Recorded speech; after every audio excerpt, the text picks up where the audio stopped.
Let's go faster!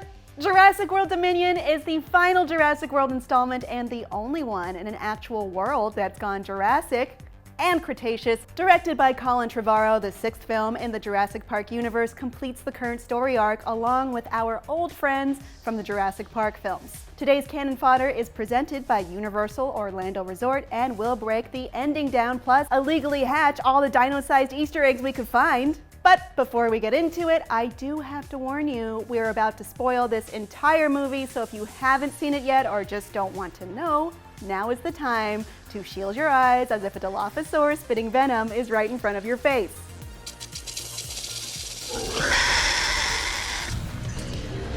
Don't move. Now that we're past the spoiler warning, let's get right to it. This is the finale of the entire story so far. The movie ends with an evil corporatist being toppled, 3 apex dinosaurs have a showdown, and for the first time, the humans literally save the whole world from a culprit of their own making, and a couple kisses. No, not Owen and Claire, one from the original group. Okay, I know that's a lot to lay on you all at once, so here's a quick recap to show you how we wound up here. The world as left in Fallen Kingdom is different. Dinosaurs are everywhere in every continent and biome, competing for resources and providing more than a moderate amount of danger than everyone is acting like it is. Yeah, I know, we technically have wild bears and crocs, but you tell me they're on the same level as raptors because they aren't. Biosyn, InGen's competitor company from before, is dominating global business, working with dino DNA and controlling the world's food supply. More on that in a minute. Stick with me here. Claire is still saving dinosaurs. Owen is a straight-up dinosaur cowboy. He even says yeehaw. And they're living together and raising Maisie, the human clone, as their daughter when she and Blue's baby raptor get kidnapped by traffickers employed by Biosyn. I promise you, I am gonna get her back. Ellie Sattler is getting a lot of work as a paleobotanist as she's called in to investigate why terrifying, very robust swarms of huge locusts are wiping out all food crops that aren't being produced with Biosyn seeds. She thinks the locusts have been engineered with prehistoric DNA and takes Alan Grant to help her get evidence at Biosyn headquarters where, surprise, Ian Malcolm works as a visionary Jeff Goldblum type / double agent. We also meet new characters Ramsey, the good guy on the inside of Biosyn, and Kayla, a real Han Solo type, the scoundrel ace pilot with a heart of gold. All the main characters converge at Biosyn where we meet up with the CEO, Lewis Dodgson, who is evil, obviously, and Dr. Henry Wu, who feels guilt over what his biomanipulation has done to the world and wants to fix it. He needs Maisie's DNA because it's revealed Maisie is not only the clone of Charlotte Lockwood, but Charlotte bioengineered Maisie to not have the genetic condition that killed her, and if Henry can figure out how she did it, he can stop the locusts from eating all the food in the whole damn world. Chaos breaks out because it always finds a way, and a crashed plane, terrifying dino mine chase where Dr. Grant looks like Indiana Jones, and 2 brutal gigasaur attacks later, the whole park is on fire, and everyone, including the dinosaurs, is looking for the exit. The evil CEO gets killed, the gigasaurs and T-Rex and Therizinosaurus square off in the Biosyn entrance, with Giga losing as the other 2 dinosaur high five, which is roaring, short arms, you know. Oh, and Ellie and Alan finally kiss. Plus, Malcolm and Ramsey expose Biosyn to the media. Biosyn Valley becomes a dinosaur sanctuary as humans and dinos continue to coexist. Owen returns Blue's baby and lives happily ever after with Claire and Maisie. And Henry Wu saves the world from being eaten by locusts. The end? The doomsday clock might be about out of time. You made a promise to a dinosaur. Yeah, what? I'm gonna be honest with you.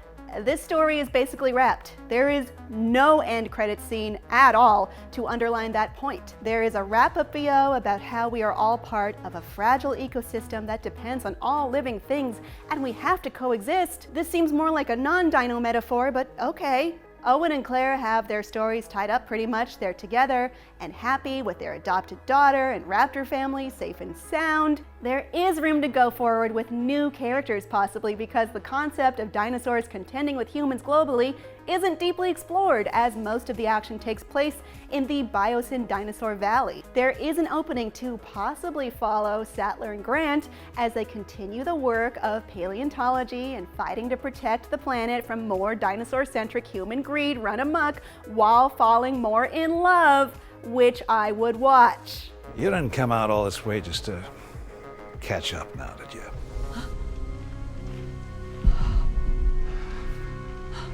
Of course, the biggest Easter eggs in this movie are the original cast of the 1993 classic. Dr. Grant, who carries the torch for real paleontology, Ellie Sattler, who announces for no real reason at all that she and her husband from Jurassic Park 3 aren't together anymore, and Dr. Ian Malcolm, who continues to be the character I agree with most in terms of what a bad idea it was to resurrect and put dinosaurs all over the whole planet, and he does a whole lot of meta questioning throughout the movie. This marks the first time all three of these Jurassic Park actors have reprised their roles together in one film. Some other Easter eggs: evil corporatist Louis Dodgson looks a lot like Apple CEO Tim Cook. Like a lot. Like there's no way that was an accident. And this is not Dodgson's first foray in this movie-verse either. He is the very same man who met up with Nedry at the restaurant in the original film to negotiate the theft for Biosyn.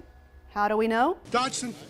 Dodgson! We've got Dodgson here! Speaking of, he is shown to have a rusted old can of Barbasol shaving cream. This is the decoy can Dennis Nedry tried to sneak out in the original Jurassic Park. In that movie, he was working as a corporate saboteur for Biosyn, InGen's competitor, sneaking them some dino DNA. Looks like they got their hands on it, despite all that happened regarding Nedry's dino venom-related death, which is exactly how Dodgson went out too.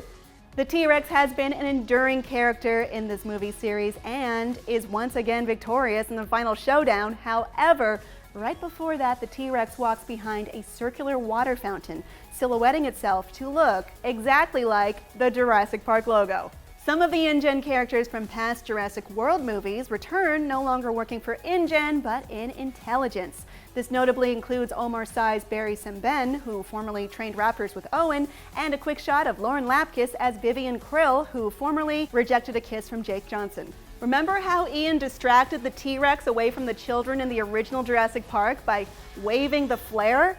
Ian does the same thing to divert scary Giganotosaurus attention away from his friends again, except with this time a speared flaming locust. And he also ups his technique by hurling the fiery spear into the dinosaur's mouth.